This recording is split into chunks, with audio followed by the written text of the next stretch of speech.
Okay, so let me start the recording and let's listen to the. When I was first learning to meditate, the instruction was to simply pay attention to my breath, and when my mind wandered, to bring it back. Sounded simple enough, yet I'd sit on these silent retreats, sweating through t-shirts in the middle of winter. I'd take naps every chance I got because it was really hard work. Actually, it was exhausting. The instruction was simple enough, but I was missing something really important. So why is it so hard to pay attention? Well, studies show that even when we're really trying to pay attention to something, like maybe this talk, at some point about half of us will drift off into a daydream or have this urge to check our Twitter feed.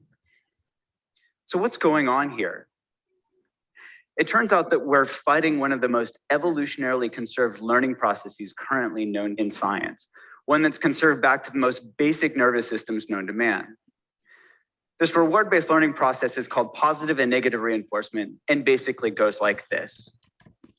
We see some food that looks good. Our brain says, calories, survival. We eat the food, we taste it, it tastes good. And especially with sugar, our body sends a signal to our brain that says, remember what you're eating and where you found it. We lay down this context-dependent memory and learn to repeat the process next time. See food, eat food, feel good, repeat. Trigger, behavior, reward. Simple, right? Well, after a while, our creative brains say, you know what? You can use this for more than just remembering where food is. You know, next time you feel bad, why don't you try eating something good so you'll feel better?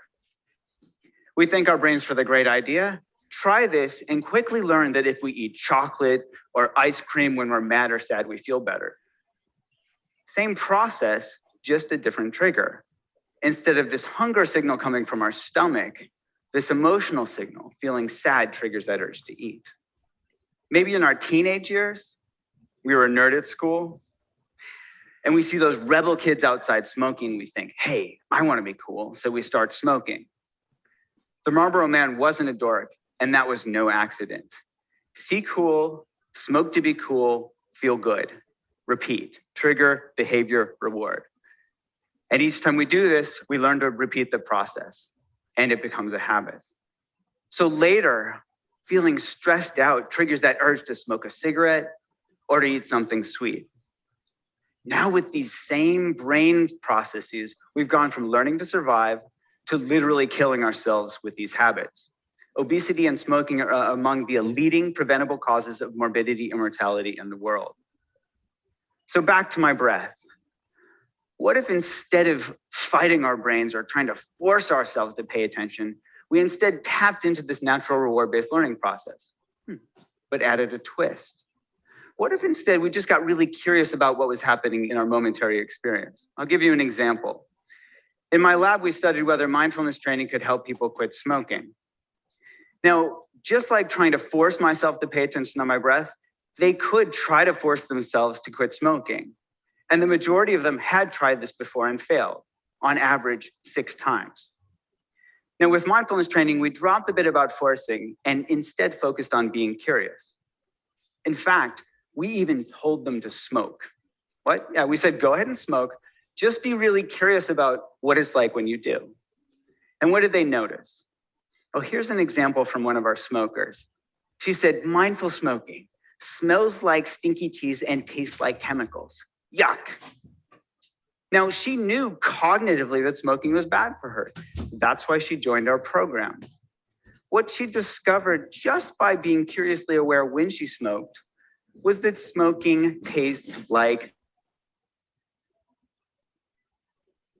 Now, she moved from knowledge to wisdom. She moved from knowing in her head that smoking was bad for her to knowing it in her bones. And this spell of smoking was broken. She started to become disenchanted with her behavior. Now, the prefrontal cortex, that youngest part of our brain from an evolutionary perspective, it understands on an intellectual level that we shouldn't smoke.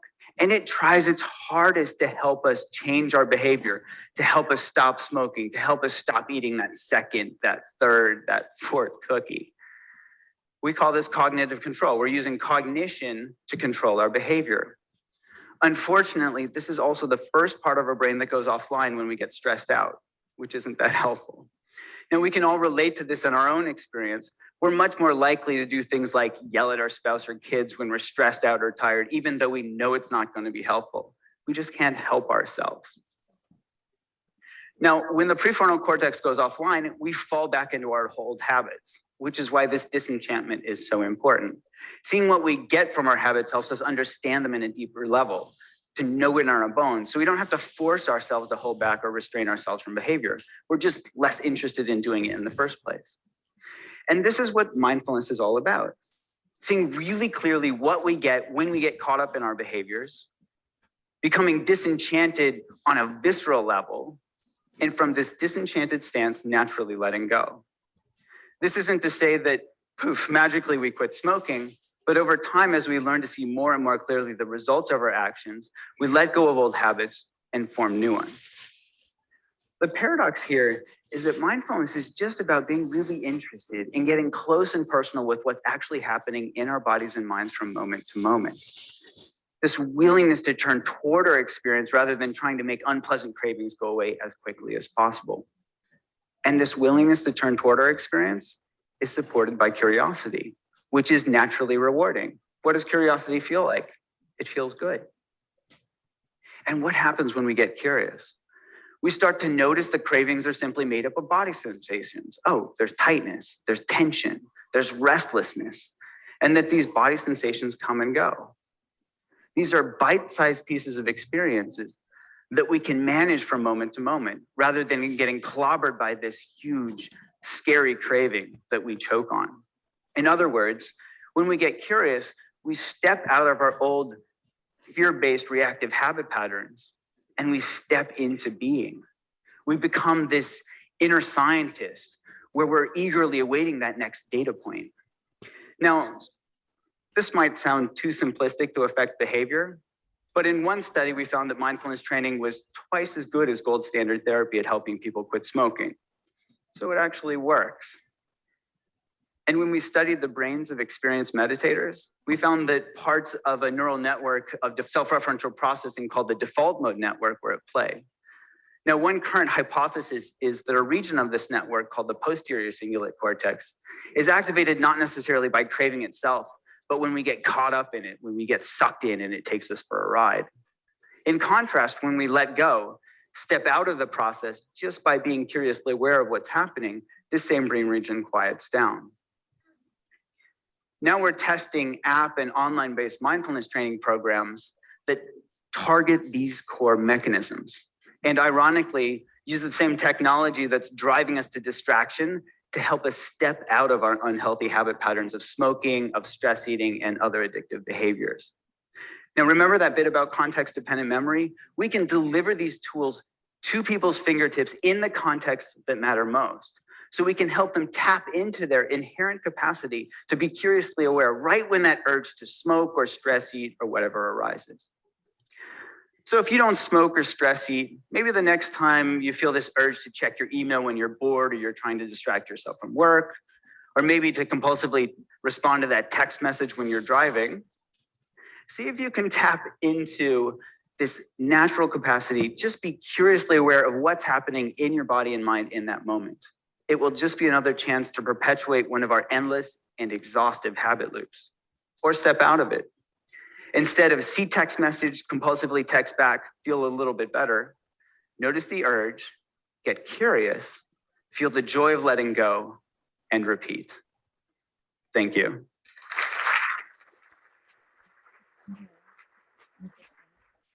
Learning how to effectively share your best ideas creates opportunities for both you and your leads. Take the first step towards mastering the art of public speaking by checking out TED Masterclass today. Okay, so Evan, can you share about very briefly about what this talk is about? Yeah, this man talks about how to break down bad habits, and she One of my early there is a reward positive circuit our uh, in our brain or our mind. So we need to create this kind of system to help us to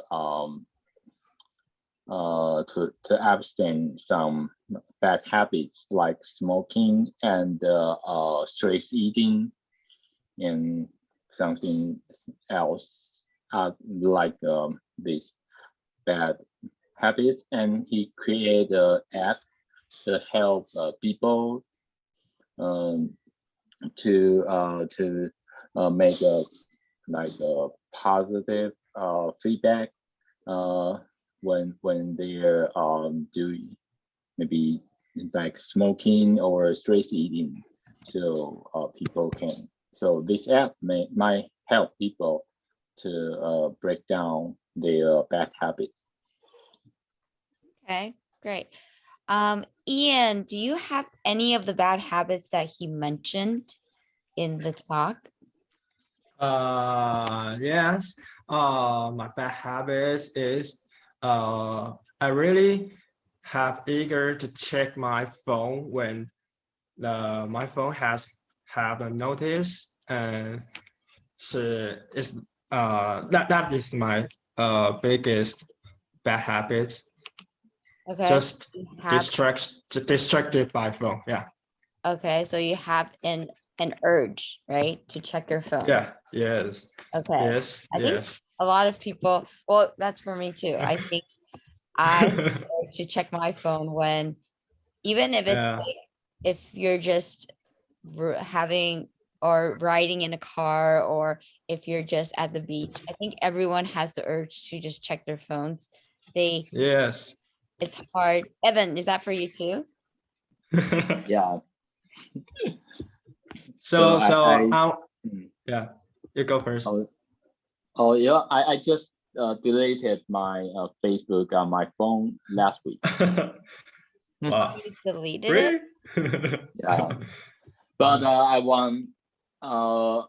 wanted to delete my Facebook Messenger, but I didn't because I found that a lot of not a lot, just my one important senior colleague and my research mentor, she usually uses the Facebook Messenger to contact with me. So if I deleted this messenger, I would not know. I would not know what if she have something to tell me. So finally, eventually, I didn't delete it. Deleted the messenger. But I just found that I really want to have one day I can only check all those messengers once a day, not at every moment. Okay. Yeah, I think that's good to delete your app and maybe just use the computer version. Okay. So Yeah. Evan, do you think mindfulness would work for you the way that they described it in the video?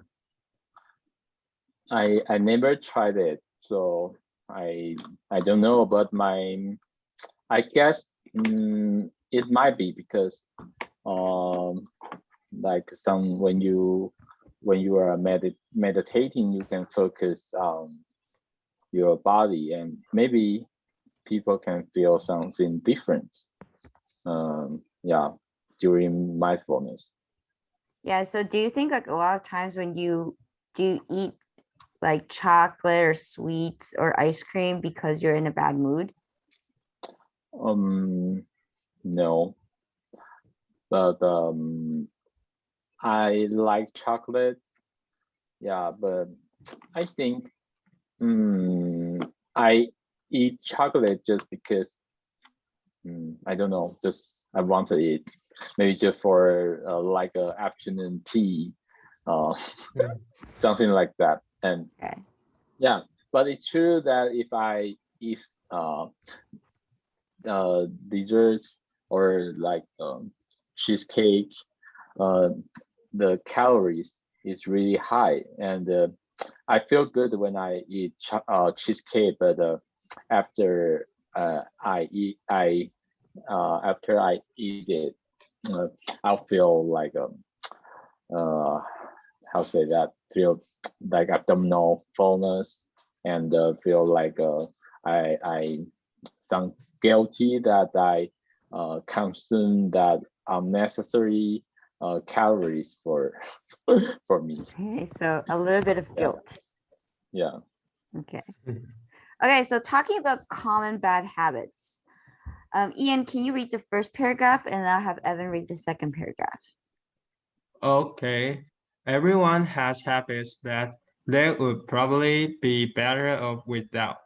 You may not have any major vices, but minor ones add up and deserve attention too.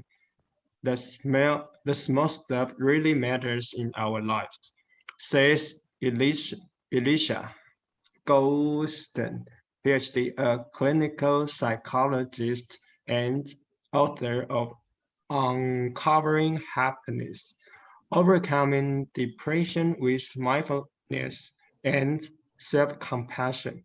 Life is full of the little things. Evan? Yeah.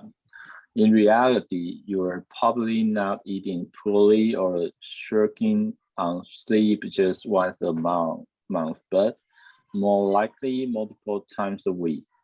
If you need some help identifying changes you might aim to make, here are some of the most common bad habits and the two universal fixes from Goldstein about how we can change for the better. Okay, so if we have some bad habits here, do you have any tips on how we can change for the better? Saying that maybe like a bad habit. Evan, do you have any bad habits? Yeah, no, like what we discussed about that distraction from from the apps and our phones. So I think people just need some determination to delete that something you think that be distracted to you, or and yeah. But I other bad habits. I think I'm quite healthy because I do not smoke, and I had a regular sports habits every week. Yeah, and I don't know. I like drink coffee, so every day I drink about 3 to 4 cups of coffee. Isn't that like a coffee addiction? 3 or 4 cups of coffee is coffee addiction for sure. I don't think that is a bad habit, because there's research demonstrate that caffeine consumption might be helpful in cancer prevention. Wait, I thought there's research saying against it as well, right? Like, yeah, it's saying that like 2 cups of coffee is like a maximum amount of caffeine you should be having. I read somewhere because like I need coffee every day. I was like, is it like a cup or 2 cups okay? I think like the limit. 3 or 4 cups is a little pushing it. Yeah, but I don't know.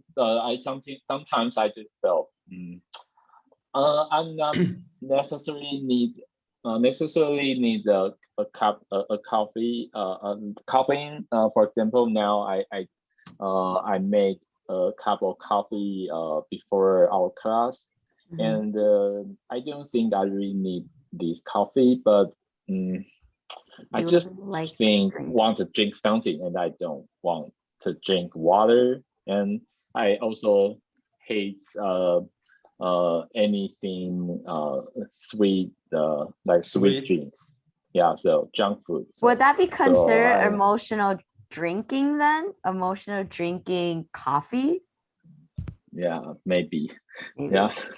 Ian, I would So, like to ask you about emotional eating. Like, do you stress eat? So when you feel very stressful, do you want to eat something? I know that before you joined one of the bodybuilder competition, and I saw like your muscle and everything was very toned and defined. But I also saw your diet. So I'm wondering, like, what did you do during this time when you're very stressed, joining the competition, and then there's a lot of things you can't eat? yeah. For a period of time when I need to prepare my competition for bodybuilding, I cannot eat any I cannot eat any high calorie foods. So for Monday to Saturday, I just eat low carbs and high protein foods. So in that period, I was feel very stressful because when you eat less carbohydrates, your temper will feel very bad. So my trainer, my personal trainer, got me to eat one cheap meal in the Monday and make you feel better when you preparing your competition. So in that cheat meal, I can eat a lot of sweetness things I could imagine. So I eat donuts, I eat I eat donuts, I eat candies, and I eat a lot of food, a lot of barbecues to try to make feel better to face upcoming weeks. Okay, so that's kind of like your So cheat I day. think That's like your cheat day. Okay. A relation, Okay. some kind of release. Okay, Evan, is that like scientifically proven that if you don't Mhm. eat carbohydrates, you're going to feel stressful? Or is it more of like an emotional trigger? Same thing. I didn't. Happiness. Yeah, I didn't do some research about that, but in my opinion, I think a balance is important. That you can live without carbohydrate. So I think just within the limit is good. Okay, so to have a limit, but also you can have some cheat days as well. Yeah, I just think I found a bad habit. Just like every dinner, I just I need a beer. So every day? Yeah, every day I drink a beer. Not only Really? a beer. Sometimes if I had dinner with my colleagues, we'll drink some wines or liquors. Yeah. So I think just for in this recent months, I almost drink every day. Wow, every day. Wow. You feel very tense. That feels Because it's stress. No, just because for like you have a dinner party with your friends, you with your colleagues, and we drink like wines and liquors. And if I eat at home, and I always have a beer. So even I didn't have dinner with colleagues, and I still drink a beer every day. So that's why I think it's kind of bad habit, and it's totally true that I do not need alcohol in my life. I wonder, like drinking alcohol or drinking beer is that it helps with like there's a lot of calories. That's like a bowl of rice. I wonder, like, does it affect your body shape? Because like you used to exercise a lot. Do you exercise? You don't have time to exercise anymore. Does that affect your body? Yeah, just in January, I found my body weight reached a new high in my life. Oh wow. Okay. Yeah, it's 78 kilograms. So I although I have some gathering with my friends and have alcohol with them, but I identify I do more exercise. Yeah, so yeah, for example, after after work today, I ran 30 minutes in this afternoon. Yeah, and yeah, and every weekend I go to the gym. So I really want to to reduce my body weight, but actually, but the effect it doesn't achieve my goal. Is keep about 77 kilogram. Now I think that is because I just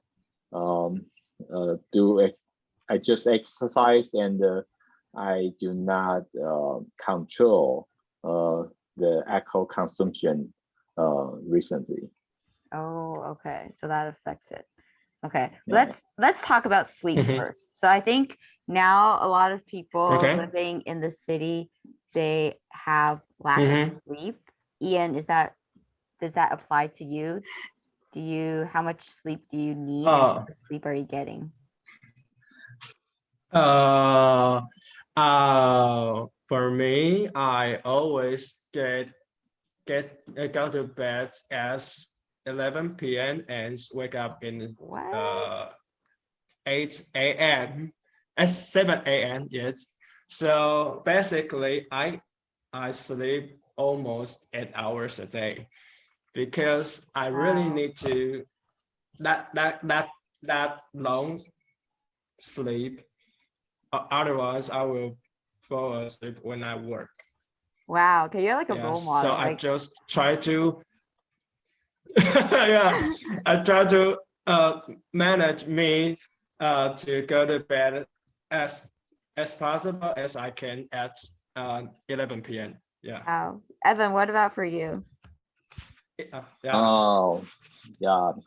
For me, have enough sleep is always my dream. Yeah, and because every day. Actually, sometimes my work, for my work, I need to get up very early. For example, tomorrow, I plan to get up at 6. So if I sleep at 12, I can, if we subtract on the time that I scroll on my phone before sleeping, I can only sleep about 5 hours. Yeah. So, but I want to sleep earlier, but I have some other work to do. For example, after the class, I still need to manage some work in my research. So yeah. So that's why I think this is also a very it's a vital point that push me to apply study abroad. to apply a degree abroad. Yeah, so you have more time. I want to, right? yeah, I want to escape from my work now. Okay, that's totally like you totally understand that. So I think I want to move on to a short debate. So we're gonna have two parts. So one of you're going to support that the worst habit is not getting enough sleep. So remember to have at least 3 supporting points. Okay, so I'm going to give you guys 1 minute to prepare.